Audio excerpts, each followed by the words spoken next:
Depois de celebrarmos o dia da conversão de São Paulo, mesmo não tendo sido a liturgia tendo omitido ontem, isso vem ao nosso coração, Esse homem que passou de perseguidor a um grande apóstolo de Cristo depois do seu encontro com Jesus ressuscitado, nós celebramos esses dois grandes irmãos, amigos, bispos, companheiros de evangelização de São Paulo. Isso nos mostra uma frase que a gente costuma falar muito, inclusive depois que os jovens fazem a sua experiência com o amor de Deus nos nossos acampamentos, a gente passa ali depois da efusão o dia inteiro falando para eles que ninguém é santo sozinho. Ninguém vive uma vida de santidade em solidão e, na verdade, o desejo orgulhoso da nossa vida de nos bastar, de achar que somos donos de toda a razão ou de sentirmos dentro de nós que possuímos toda a sabedoria para realizarmos sozinhos aquilo que pode nos fazer feliz ou aquilo que é a salvação para a humanidade, nisso se esconde uma grande tentação. Se esconde, na verdade, um grande pecado. O bom combate da fé, como diz São Paulo tantas vezes a esses irmãos, é feito junto com muitos irmãos que Deus coloca no nosso caminho. 72 discípulos hoje no Evangelho. Talvez irmãos que a gente escolheria, outros irmãos que naturalmente nós não escolheríamos. E os eleitos de Deus, eles se fazem irmãos por essa filiação no mesmo Senhor. São Tito e São Timóteo são esses colaboradores de família até conhecida de São Paulo. São Paulo chega a citar o nome da mãe de Timóteo, o nome da avó dele. São companheiros de viagens apostólicas, são filhos queridos, como tantas vezes São Paulo fala com muito carinho e com muita ação de graças. São companheiros de missão. O carinho e a gratidão de São Paulo a gente escuta em muitos momentos com esses dois grandes santos. Ele chama de filhos queridos. Lembro de ti dia e noite em minhas orações. São Paulo continua dizendo que o amor dele é tão grande por eles que faz até muitas exortações a esses irmãos. Não é assim quando a gente ama alguém? O primeiro sentimento de alguém que ama é o desejo que aquele outro irmão seja santo. E São Paulo não deixa de fazer isso. Reaviva, Timóteo, a chama do dom de Deus no teu coração. Não seja tímido, mas seja forte. Ninguém te desprezes por seres jovem.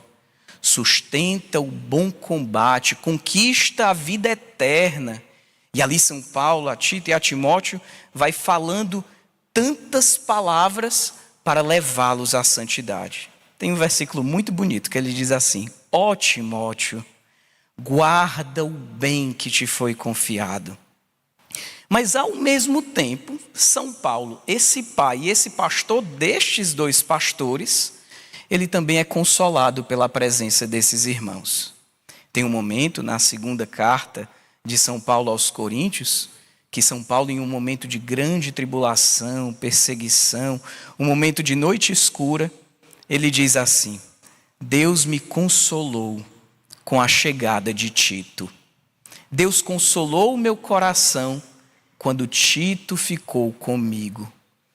Não é isso que acontece conosco também? Os nossos escritos da comunidade católica Shalom dizem que a unidade é a mola propulsora da nossa evangelização. Pela unidade, Deus nos faz fazer maravilhas. Sozinhos, não existe essa mola propulsora. Mas quando estamos unidos, Deus faz grandes coisas no meio de nós. A unidade gera parresia no nosso coração. Quantos de nós estávamos talvez em algum momento sem parresia no coração, talvez preocupados com tantas coisas que chegamos a esquecer de Deus, e a visão daquele irmão que rezava na capela fez com que a gente lembrasse de novo qual era o nosso lugar. E a parresia de novo invadiu o nosso coração. A unidade faz com que nós não desanimemos. Isso eu sinto muito, às vezes, quando a gente reza as laudes na comunidade de vida, né? Às vezes a gente chega para as laudes com um sono danado, né? Sem nem errando a melodia que a gente canta. Aí a gente olha para aquele irmão que está de olho fechado, o braço erguido o mais alto que puder, sem ninguém ter dito. Escuta o louvor daquele irmão e no nosso coração entra um fogo de amor e a gente começa a louvar. Igual aquele irmão. A unidade não nos permite desanimar.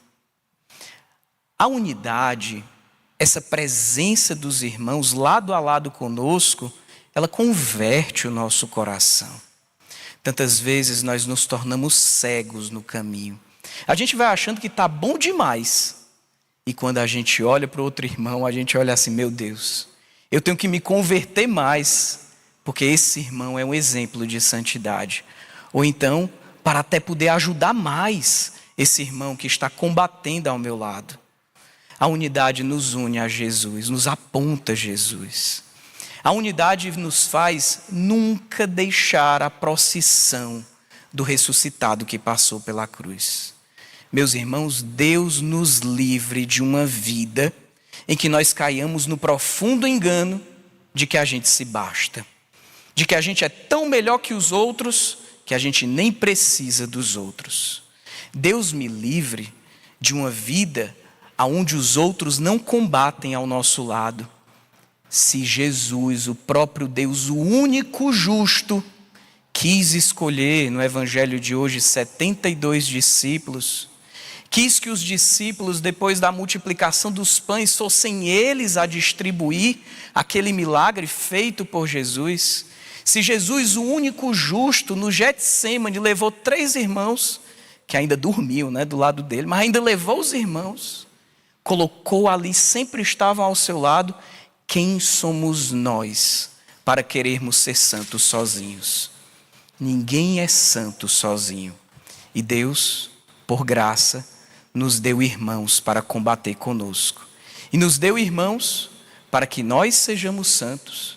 E para que a santidade, por meio da nossa unidade, como foi a unidade de Tito e Timóteo, com o grande apóstolo Paulo, ela seja sentida e seja capaz de transformar essa humanidade que geme, sofre e espera a nossa manifestação por meio de uma vida de unidade, por meio de uma igreja e de uma comunidade que viva essa experiência tão fraterna que os outros se espantem e digam, olhe como eles se amam.